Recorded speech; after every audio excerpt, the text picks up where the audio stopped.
Okay, well, thank you all for taking the time to join us today for our Association Viewpoint webinar, which is titled The Age of Acceleration.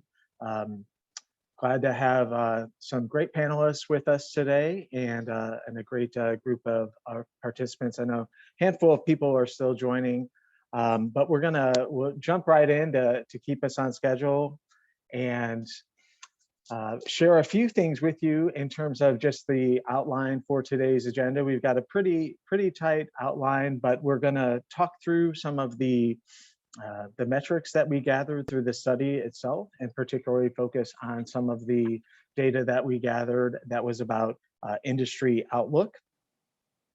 Then we're going to probe into some of the trends that we pulled out in terms of the analysis of the data and ask our panelists to add some color commentary to some of the trends that we've been seeing from this data.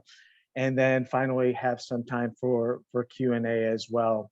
My colleague David is going to be monitoring the Q&A chat. And so if you have something that you'd like to ask or you want one of the panelists to expand on, please use that. And then we might have some time at the end as well, just to kind of open it up for some general Q&A.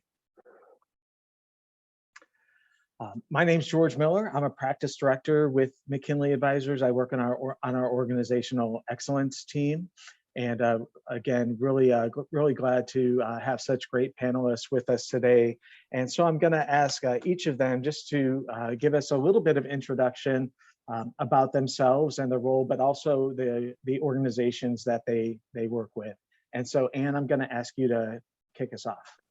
Thank you so much, George. And I'm Ann Jordan. I'm the CEO of ASQ, which is the American Society for Quality. We're headquartered in Milwaukee, Wisconsin, and have been in existence since 1946.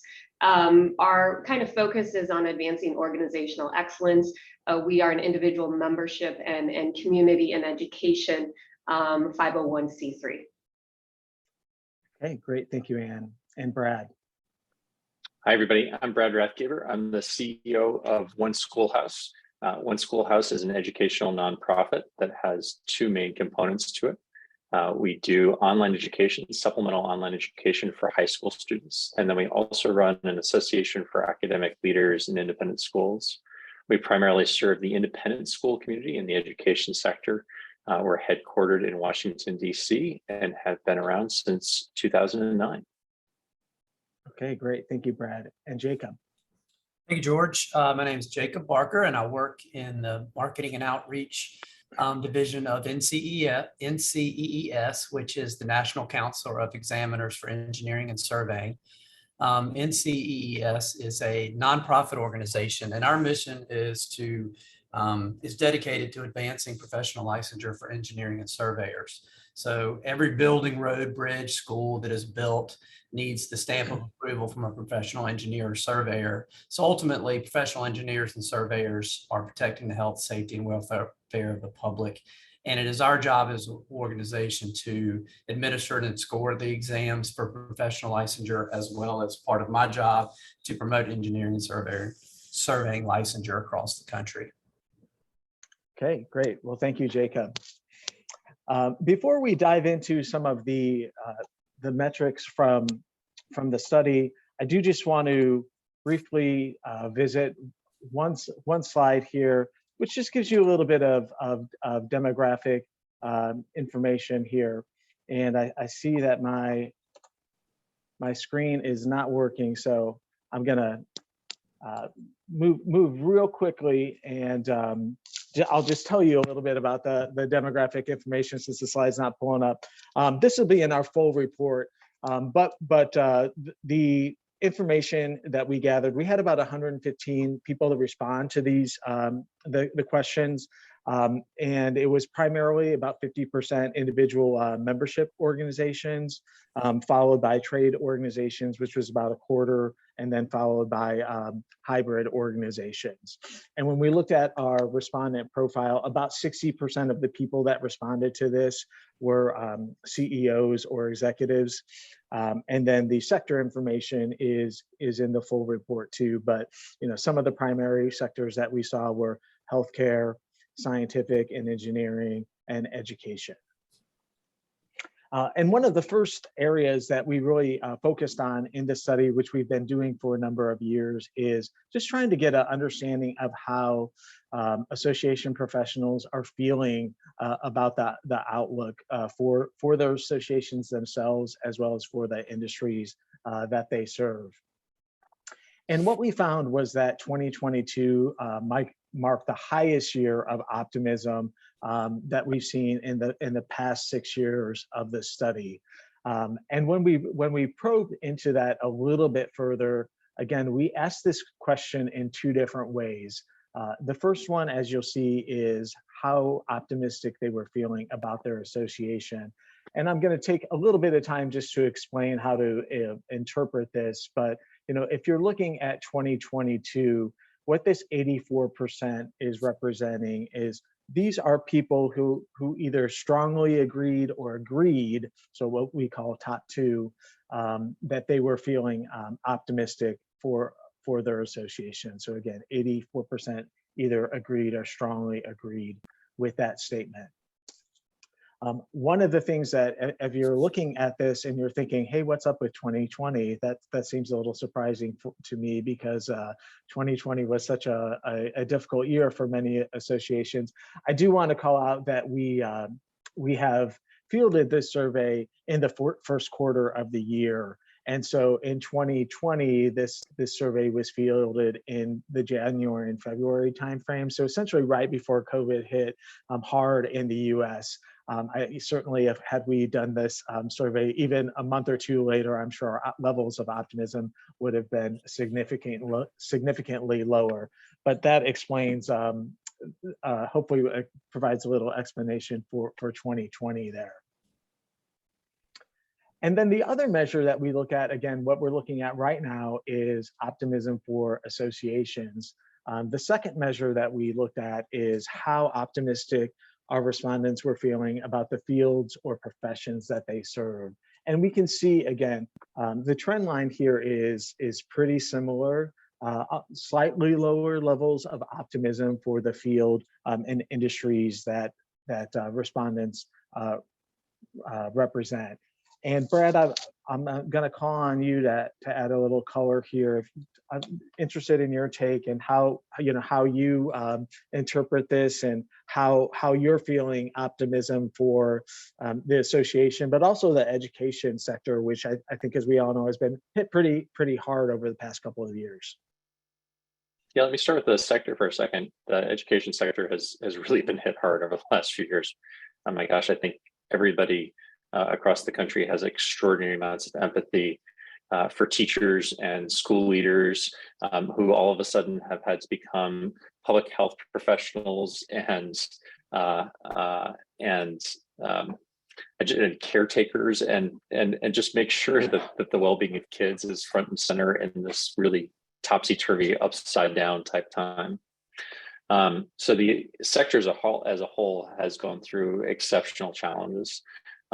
And yet at this point, I think the sector is starting to look much more optimistically than it would have been able to last year, with kids now being able to be back in schools on a much more regular basis, and school buildings open, et cetera.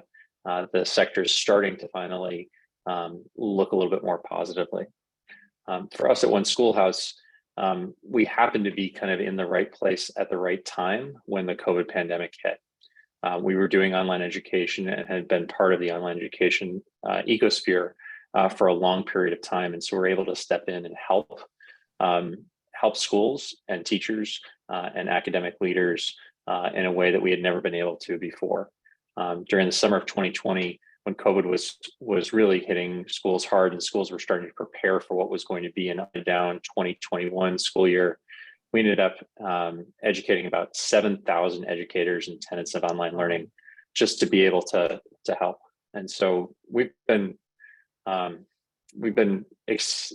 happy to be in a place where we can be of help, which is of course what all of our associations want to be able to do for the members and those that we work with. That's great. Yeah, you were certainly there for a lot of people that needed you over the past several years. I see that we've got a couple of questions in the chat just asking about, well, to talk a little bit about why there was such a jump in optimism from at 2020 and maybe why some of the previous levels of optimism from 2017 to 2019 were significantly lower. One thing that I know we've talked about as a team was just, if you also look at, some world events and some politics over the past several years, I think that probably has impacted some levels of optimism. And certainly when we look at how the economy has shifted, I think that has also impacted some levels of optimism. But again, I'll just open that up again to the panelists and anything that's jumping out to you all when you look at some of those, essentially that trend line in terms of the past 6 years.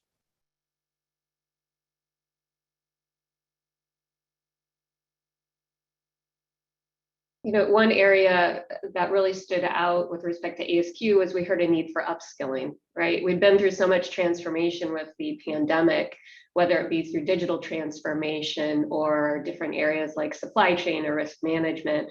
Employees also had the ability to take learning virtually and e-learning for the first time in many situations.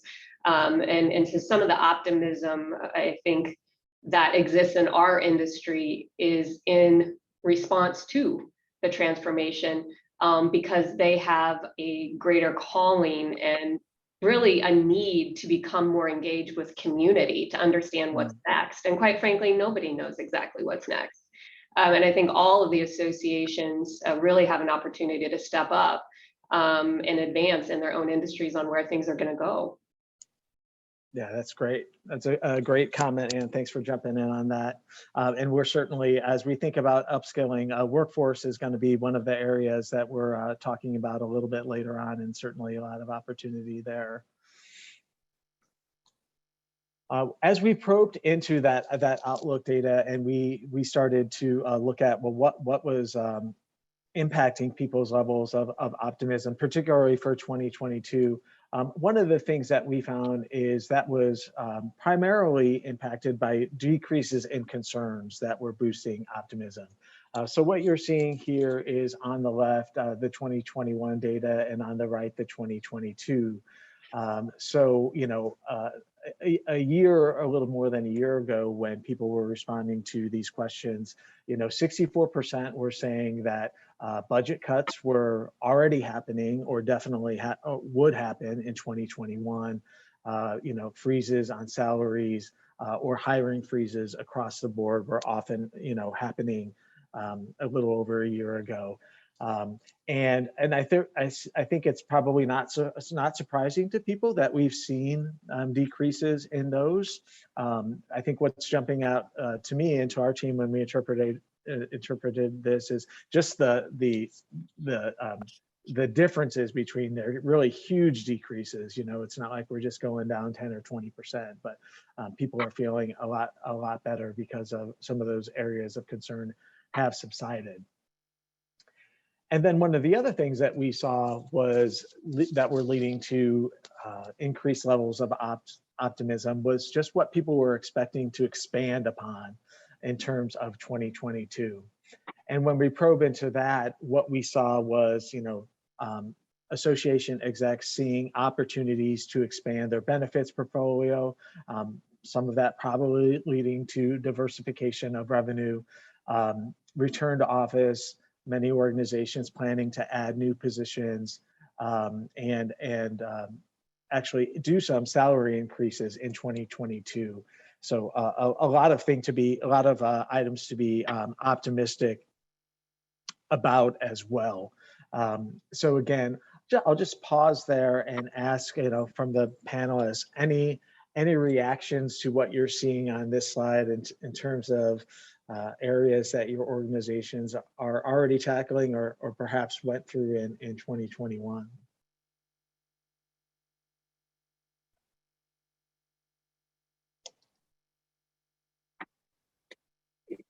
For us, this was an interesting thing, we actually did organization-wide salary increases in 2021. And we looked at it kind of from a little bit of a contrarian point of view, seeing that those around us were not doing that, and it could give us an opportunity to stabilize our workforce, make sure that our team was feeling really good heading into into 2022. And so it's been interesting to see the catch up that's happening, I think, with a lot of different associations coming into 2022. Okay, thank you, Brad. Yeah, it sounds like you were definitely ahead of the game on that. And Ann? George, I can comment on kind of the expansion of programs and services. ASQ, and now we have a sister organization, SC6 ASQE. We really took the go big or go home approach right at the beginning of 2022. That led to the creation of really a whole new value stream proposition. We went strategically through business model innovation. All of you that are gone through that process, meaning the simultaneous change of your value proposition in our operations. So the way that we went about our work and the offering that we were giving to our members turned it inside out. In particular, we looked at delivery of education. Some of you are probably familiar with the provider network concept, but we made it more of a multi-channel provider network that would cover the full gamut of everything from the in-person training where it's needed to recognizing the new demand for e-learning and for virtual, looking at different partners, whether it be corporate through their own LMS, how we could reach out and have offerings for higher education institutions. So that real more agile approach to delivery was there. In addition, we looked at the fact that the world is becoming so fast, we're constantly going to need data. Otherwise, our offerings, our thought leadership aren't really going to mean a lot. And so our sister organization really helped develop and lead a benchmarking tool that over year would understand that industry in areas key to quality. It aligns with our Baldrige, for those of you that are familiar with that. On top of it, we connected those pieces into a sustainable system. And so you add the pandemic on top, which quite frankly, I think maybe it was no better time because the world was so unknown.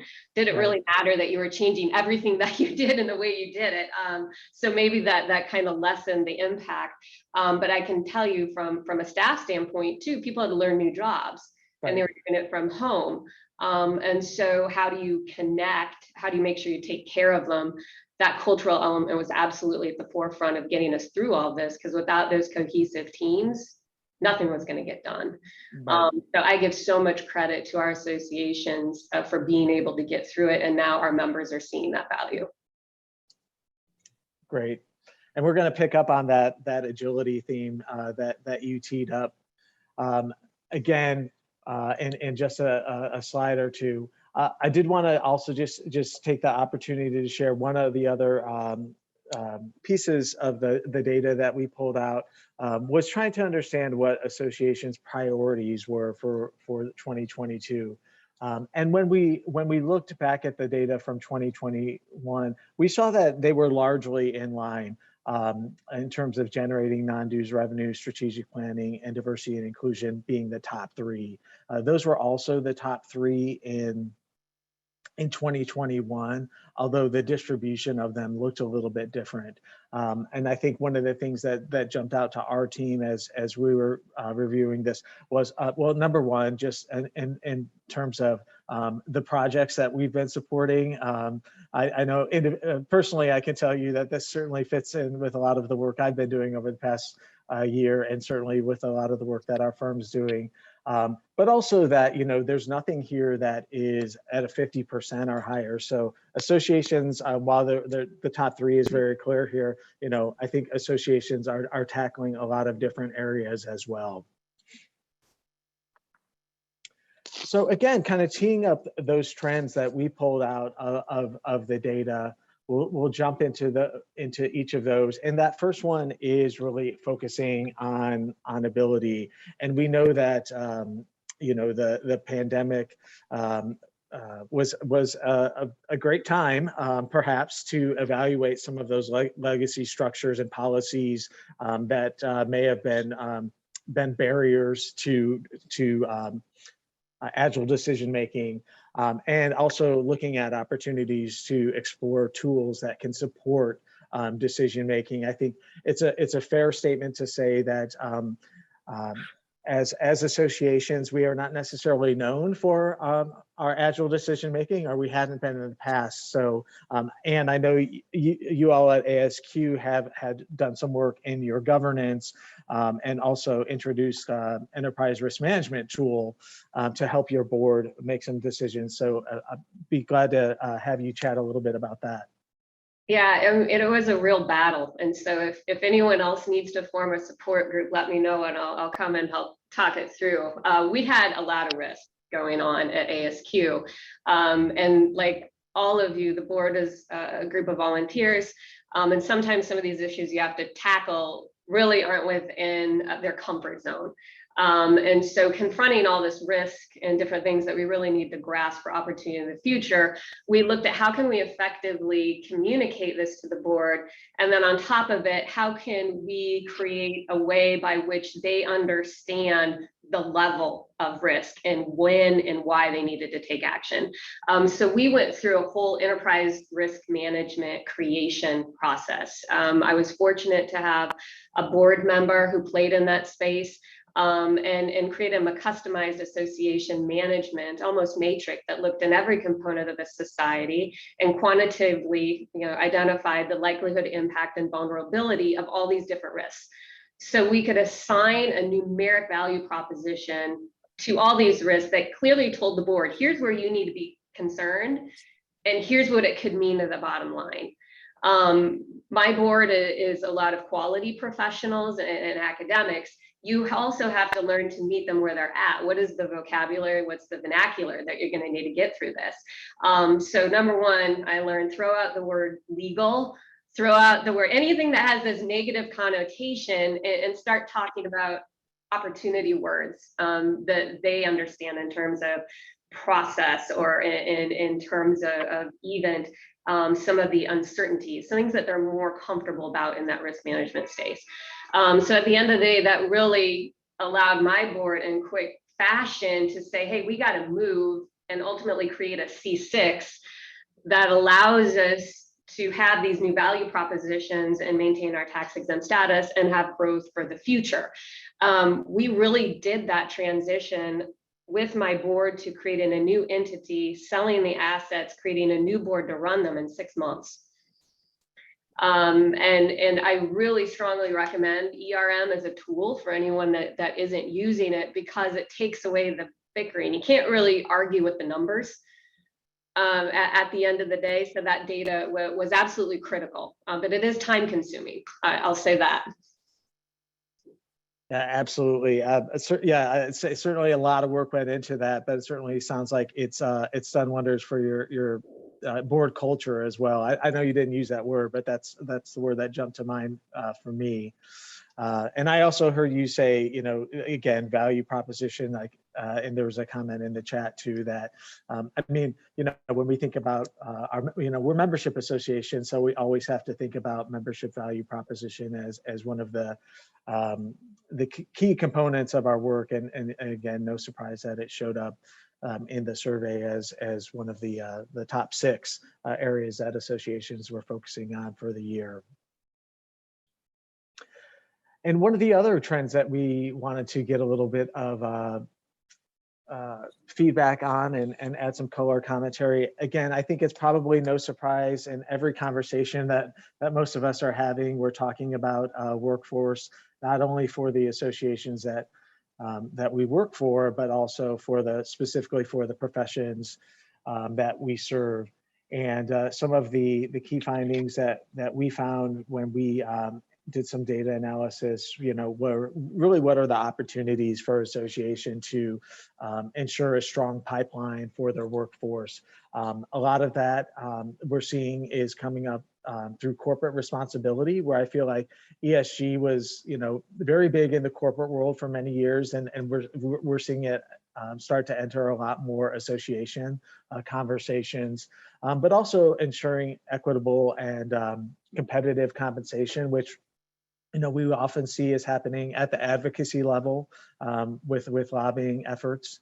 And then also, trying to meet the expectations, particularly I think of emerging professionals, as we think about the next generation of professionals, what are we doing to make our professions and our associations more attractive to them?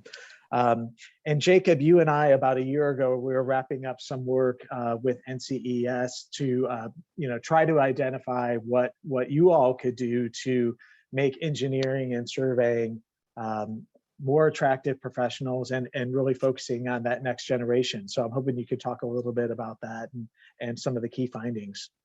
Sure. Thank you, George. Yes, as you mentioned, a big goal for our organization over the last year or so has been to develop a better understanding of the pipeline of not only people that are entering engineering and surveying fields, but also the people that are influencing these decisions to pursue engineering and surveying.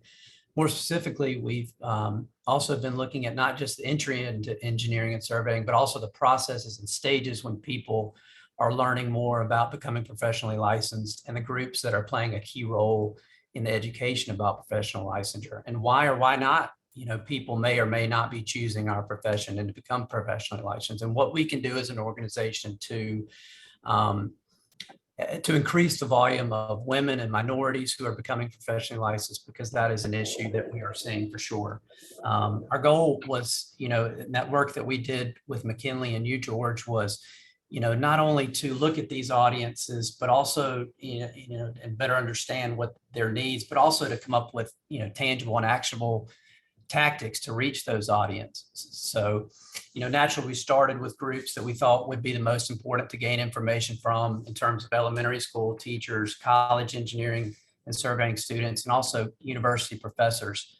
I could talk for hours about all of the learnings we had from the research that we did, but one of the big things that I took away, and I think we probably knew this going in, and I think we probably all realized this, but it was something that was reiterated to us from the focus groups and the quantitative research, is that all of these different audiences that we're trying to talk to are very busy people and barely have enough time to do the jobs that they currently have. So, one of the things that came out of that was, what are the best ways for us to get a message about what we're trying to do and trying to promote engineering and surveying licensure is to, we need to meet them where they're at, so to speak, and work it into their current jobs in a way that benefits them and their schedules whenever and wherever possible. So, for example, instead of having a college professor attend a webinar to listen up to us talk about professional licensure, from that research and from what we learned, it's, we are in the process now of developing tools and resources that allow them to integrate our messages into their current lesson plans. And having local licensed professionals come to the classrooms to talk about licensure gives them the opportunity to fill space during one of their classes and help ease their workload. Also giving them the option to, let's say, download a recorded presentation about licensure and its benefits is something else that we're looking at. So same with, one of our other audiences, elementary school teachers. Trying to work, engineering and surveying books, activities into their classrooms in a way that will help ease their workload, even just a little bit, we feel like will be a success. So ramping up our conference attendance, this various resource sharing, marketing with partners with National Society of Black Engineers and Society of Women Engineers is also going to be a big priority for us moving forward. And thanks to George for suggesting this right before we launched our resource. Right before we launched our research, he said, hey, maybe the high school guidance counselors would be a great audience to look at. So that's, something that we found is going to be a very important audience for us to educate high school students. And so we're in the process of, signing up for various conferences and with them and partnerships with them in terms of advertising and marketing. And really this is, going to be a big part of the pipeline for us. Great. Thank you, Jacob. I really like what you said about, meeting them where they are and coming to them, as opposed to expecting organizations to come to us and find information, but try to make it easier for them. And certainly, the STEM field has a lot of great work already with diversity, equity, inclusion. But I know that was really important to you as well. And also just, again, the power of associations. Shout out to our group that we work with, NACAC, college admissions counselors, because that was a natural partnership with you all and the work that you're trying to do to get to some of the influencers and students' decisions to pursue certain degrees and careers. Brad, I know you talked about it a little bit as well in terms of everything that you're doing to make One Schoolhouse a great place to work. But I'm wondering if you can add a little bit more in terms of some of the work that you've been doing there. Yeah, sure.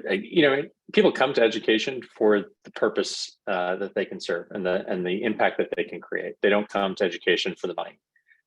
And so we kind of have that built-in advantage within the educational fields that we really, folks can see the difference that they're making in education on a daily basis.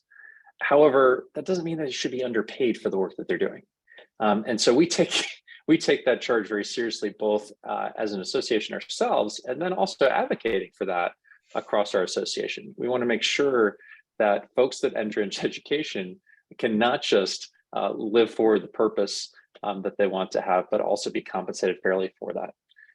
So within our own association, we did do a salary survey and did pretty significant salary adjustments during 2021 that set us up really well to be able to handle the great resignation or big quit, as folks have been referring to it, that happened later in 2021 and 22.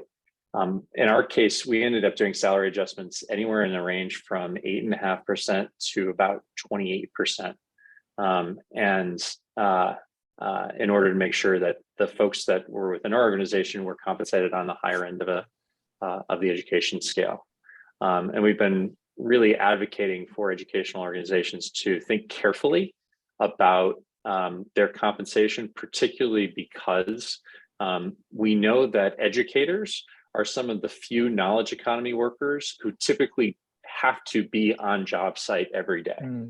So if you think, in our fields, one of the major challenges in the educational field, one of the major challenges that's going to come up is attracting new folks to the fields. If you're a knowledge economy worker, a lot of folks coming into the knowledge economy now are looking for flexibility in jobs. That isn't the case in most education jobs. And so we think that there's going to be a lot of pressure between just general inflationary pressures, but also folks coming into the field for education salaries, particularly teacher salaries, to rise quite a lot over the next number of years. That's great. I really appreciate you sharing with that. It certainly hits on that advocacy theme that we talked about, and as I personally appreciate all the work that you're doing to make sure that all the teachers and educators out there are compensated appropriately. That leads us to our next trend that we identified, which was digital transformation, which again, probably not a surprise that we saw it pop up in the data, but certainly very important. And I think what we found through a lot of the work that we've done is, some organizations were very well prepared and ahead of the game in terms of their investment in digital, and some organizations, really had to step up and make some investments. Certainly, I think the one that comes to mind for most organizations was, what are we doing with meetings? But there was a lot of other places where programs and services and how we interact with our members were impacted from a digital lens. And so the trends that we're seeing are really kind of two main buckets. What are the opportunities to internally leverage data in order to meet members where they are, as Jacob said, and create more personalized experiences. That's really more the external. But again, where can we leverage technology to make sure that we're responding to our members as best that we can. And Jacob, I'm going to call on you again because as the nature of NCES, you all write and and deliver a lot of licensure exams. And so I know you all had to pivot pretty quickly. If you could talk a little bit about that.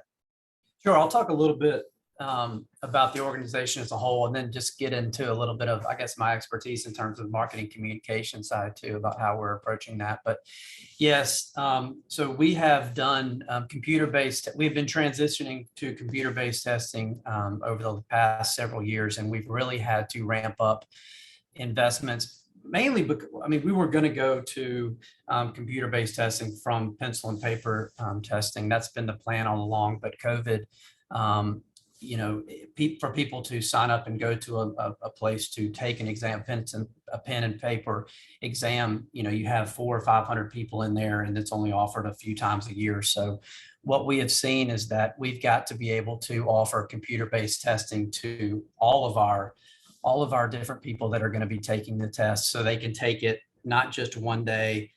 It can be offered all year round. So that's really been a big investment. And we've had to move. Our biggest exam is the civil engineering exam.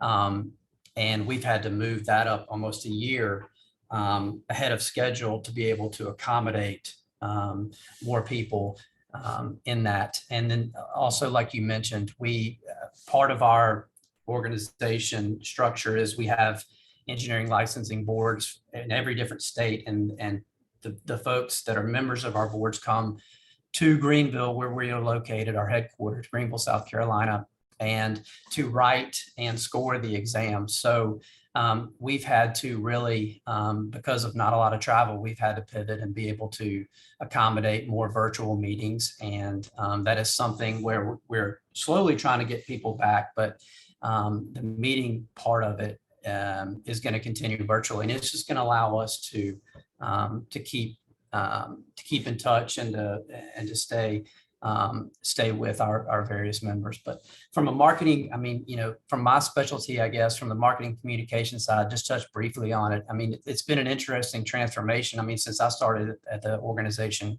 only about 2 years ago, we were seeing, you know, 80% of our traditional marketing advertising was spent on print brochures, you know, traditional type things, and 20% digital. Now we're probably at a 50% model. And slowly, I would guess over the next couple of years, we're really looking at moving that percentage up 80% to 80% digital, 20% digital. You know, when I say digital, in terms of social media campaigns and email campaigns and things like that. But going to what I was, you know, mentioning earlier about providing the resources and meeting folks where they're at for our various audiences, we're investing heavily in redesigning our website to be able to accommodate and be able to have those various resources that folks would need to help make their jobs easier. And we've really made a big investment over the last year or so, as I mentioned earlier, but in digital advertising. And I know this is speaking more to the external audience, but trying to build that pipeline for you know, future engineers and surveyors. And you know, it's been very successful for us in terms of, you know, social targeted media advertising, geofencing type things. You know, it's hard to believe, but licensure is under attack in various states, and certain legislators want to not have licensure be a part of their states. So it's very important for us to be able to target specific states, and that's a big focus for us in terms of our digital advertising and our virtual experiences, I guess. Okay, great. Thanks for sharing that, Jacob. And you certainly do bring that that marketing lens to the conversation, which is again, you know, for any association, you know, always trying to figure out what's the best way to reach the members and stakeholders that we serve. And Anne, I know I also want to call on you because as someone that spent most of my career in professional development, I'm really fascinated about some of the investment that you're making in your team and taking advantage of some AI as you invest digitally. So I'm hoping you could share a little bit more about that. Yeah, absolutely. First, I'd be remiss just kind of adding on what Jacob said. Our ASQE, our certification body, remote proctoring, man, talk about changing certification overnight. And so can't emphasize enough what you said. We were also going through a lot of that, but focusing on kind of that external piece. You know, ASQ was quite behind, honestly, in terms of e-learning in particular. And it was a great opportunity to look at the talent that we had when we were going to approach e-learning for the future. We again kind of decided to go big or go home approach with e-learning, and that started with bringing in a new education director who had a gaming background as well as an e-learning education background. And when you look at that next gen learner, what they want, that personalization, that gamification. We have now e-learning that has avatars. And for a couple different reasons. One, that makes the creation process more efficient because when you change it, you're not having to re-record a human.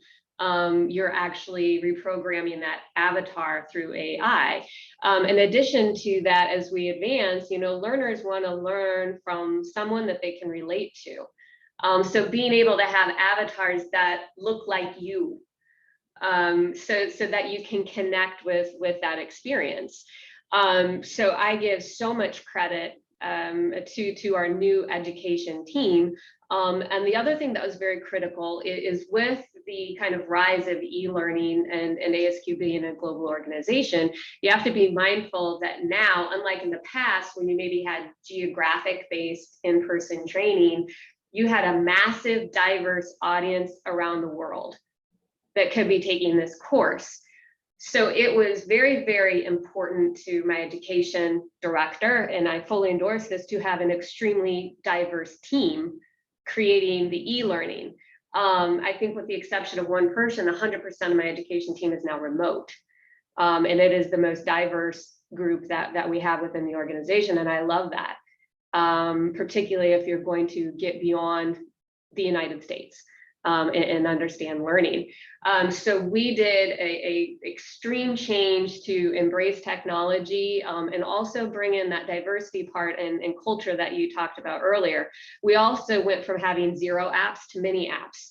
So whether that be for a publication, but also for learning. So learning now could be on your mobile phone. Those next geners, they want to learn on their phone and they want it to be in modules. And so again, how can you do bits and pieces when they want it on their time that then has interaction and has quizzes, and again, those badges, that gamification to show that they've advanced. The education team also started rewarding themselves through gamification. When they got work done and accomplished new e-learning, they earned their badges. So I just give so much credit to that team and what they've been able to accomplish. And as we go forward, I think that's going to build a foundation for growth of our younger members.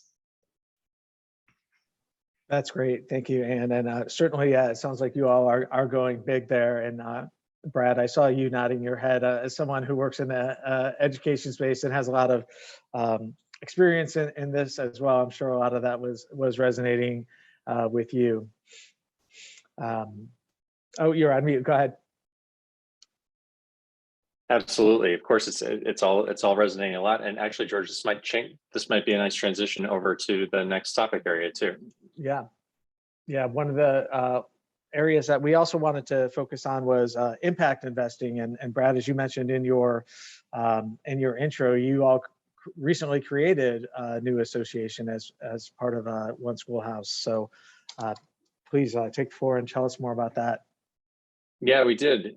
So one of the ways that we, because of the explosion of online learning, really that Anne was just talking about there, and the ways that we started to interact with schools around the world, and more and more folks needed the services that we were offering in order to uptrain in online learning.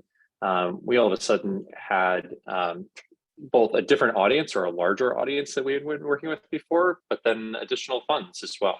And we decided to reinvest those into ourselves to create an association, a brand new association that served academic leaders across the private school industry.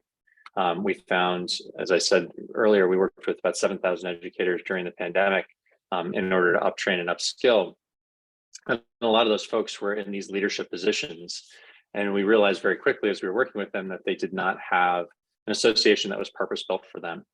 And so we decided to go ahead and invest in the work in order to build that, and have now built a competency-based association for academic leaders that includes a lot of the things that Anne was talking about, from badging and online courses and digital media and all of that, very much a digital first association.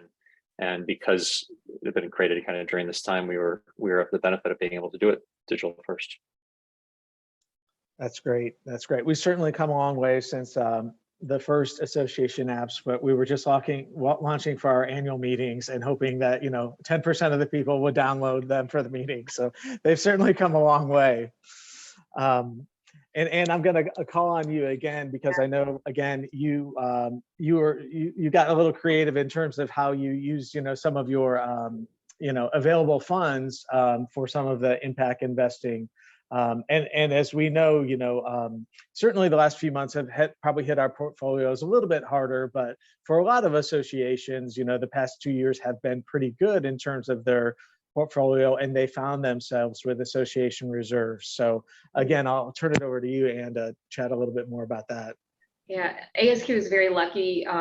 We did not have to touch our reserves through the pandemic. And again, I go back to my team and working with my board to figure out how we could navigate through that.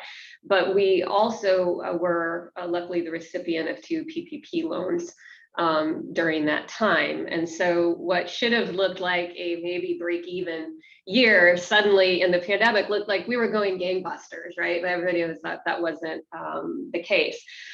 So this year, starting in 2022, we're doubling down again. We took basically the amount that was a PPP and going in a deficit to invest in a very advanced AMS and then community platform to kind of bring together all that additional digital transformation and package it in a way that we can grow for the future. Now, through all of this, we also created, like I said, that a new C6 that's independent. They're relying on that too. So then it becomes a joint effort. And I spoke earlier that we really intended to create a sustainable model between the organization that captures that data, brings it over, influences education, development, thought leadership, organizations grow. Well, the tool itself, then the benchmarking tool, that's all, automated. That also through digital transformation needs to be taken account of it. But when you have data, you need to get it through your community. So that community platform, now we're looking at how can that be the most engaged platform available to bring people together in different ways. And also for me, looking at how you can ease some of the work for member leaders. We all rely on volunteers to get things done, but we know that they have day jobs. And throughout all of this, understanding what can be optimized through digitalization with these tools going forward. So luckily the board hasn't fired me yet, despite all of these proposals, and we're managing to get through it really, really well. But quite frankly, digital transformation isn't going away. In fact, it's just going to get faster. And I think that's going to be a massive, massive challenge for associations indefinitely, because we don't necessarily have all the resources that the for-profit world does to keep up, but looking at where we can have that biggest impact and making those right decisions with your board. That's great. Thank you. Thank you very much for sharing that. And yeah, I definitely agree. This digital transformation is not going away. I know a lot of folks, we felt like we were going to keep it at bay for a while, but not changing. One of the other, I guess wanted to probe a little bit too. I know several of you have, brought up DE&I as in part of the conversations, Jacob, when you're talking about, what does a diverse workforce look like? Anne, you were talking about from a staffing perspective, but also from the avatar and how do you make sure that content is representative of your members as well. And so I'll just open that up as well. as you think about opportunities for association to prioritize, diversity, equity, inclusion, what comes to mind for you, either that you're seeing other associations pursue, or that you all are currently investing in or thinking about investing in? Well, I'll make a couple comments. Just being honest, I think every association has to wrestle with DE&I. The whole world is wrestling with DE&I, but I kind of joke here at our headquarters, when you walk in, I call it the Great White Wall, and it's pictures of all the chairs and presidents of your past. Our society really was not representative from a leadership standpoint, a diversity standpoint. And so if you think of that long history, everything that's been built up really has been built up with a very narrow scope in terms of who's contributing. And Sure. So our board, for the first time ever at ASQ, got DE&I on the strategic plan 2 years ago. Our headquarters is going through a complete DE&I initiative with an external consultant. And quite frankly, learning how to have those difficult conversations and bringing people together for the right conversations. So then our teams not only can work better together, but we can help our diverse member communities understand these sensitive topics as well. But I will be the first to admit we were far, far, far behind. And we had a lot to catch up, whether that be equity adjustments with our staff, looking in the mirror and finding out where we had those gaps, or even understanding the way that we held staff events. What were you doing for your annual gatherings? What type of foods are we serving? Who is on our internal staff committees? Everything had to be redone. We also, as a society, during some of the social justice standpoints, made statements for the first time. We lost some members. I got a lot of hate mail for it. But at the end of the day, making an inclusive society is absolutely critical to our missions.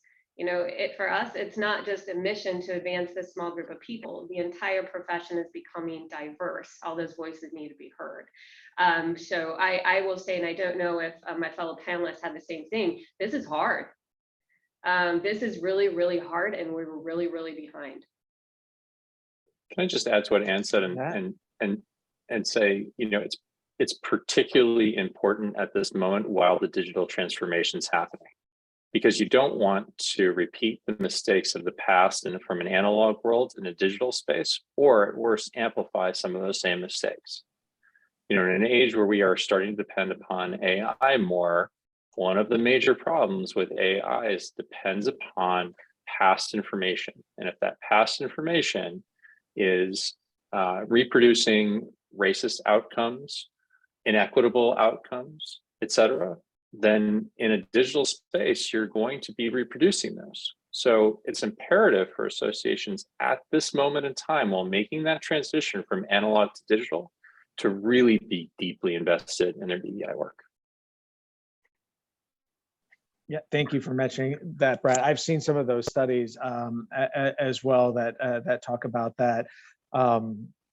And one of the things that I'll just emphasize, what Ann said, like everybody else, McKinley, we've also been on our own DE&I journey, so certainly made a lot of great progress. But I think that is the message is, it's an imperative for every organization, and we're on a journey. We're not going to fix everything overnight, but the impact and the effort is really important.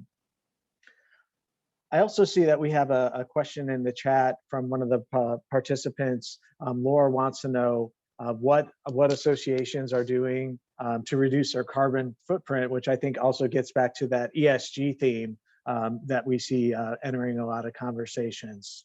So I'm curious if the panelists have any thoughts there. Yeah, Brad.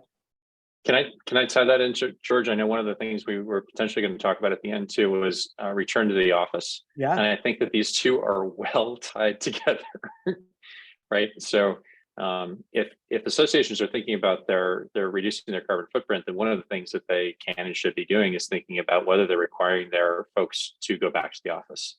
or to what extent they're requiring folks to come to the office. I happen to lead an organization that has been a remote organization since we started. We have a small office in Washington, D.C.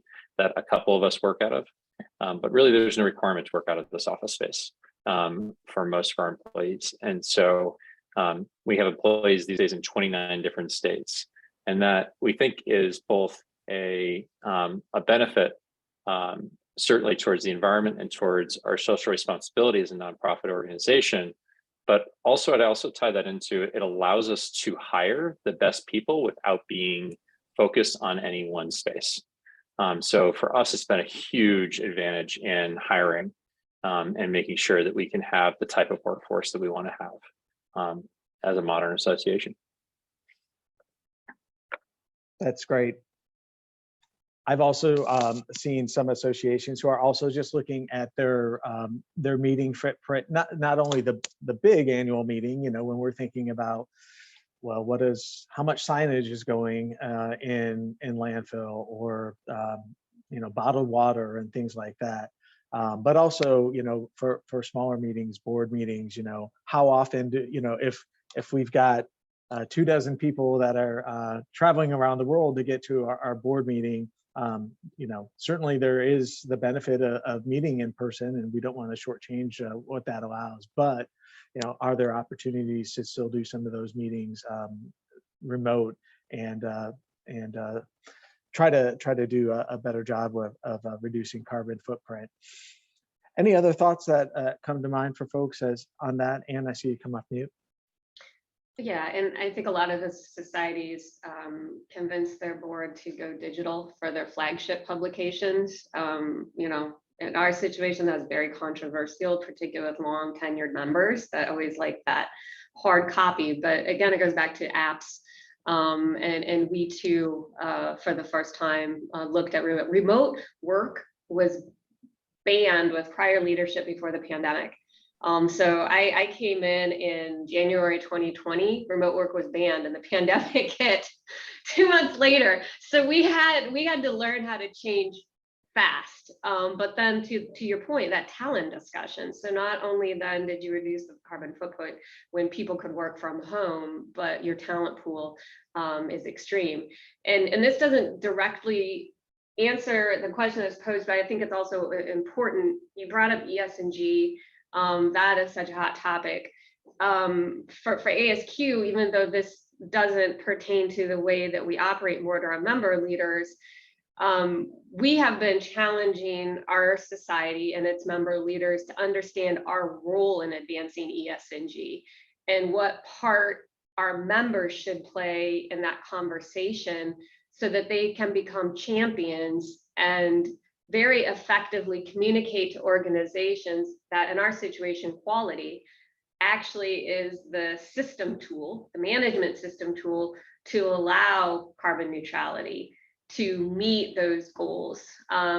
We're very fortunate. We administer, for those in the standards, we're old 14,001, which is the environmental management system. And so kind of the world SMEs that are wrestling with this, man, we had it buried.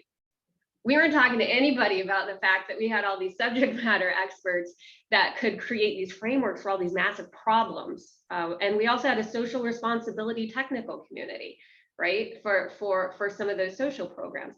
So we're at the point right now that this has matured into a PR campaign. Wouldn't surprise me, McKinley folks, if we talk to you next year on this, but understanding, because we aren't good at communicating, quality professionals, we're good at doing, and we're good in our areas, but how do we effectively tell the world we can help you on this topic of ESG? And I think a lot of societies, hopefully, instead of trying to be a silo, start talking to one another to realize, well, I have this area, I have this area, I have this area.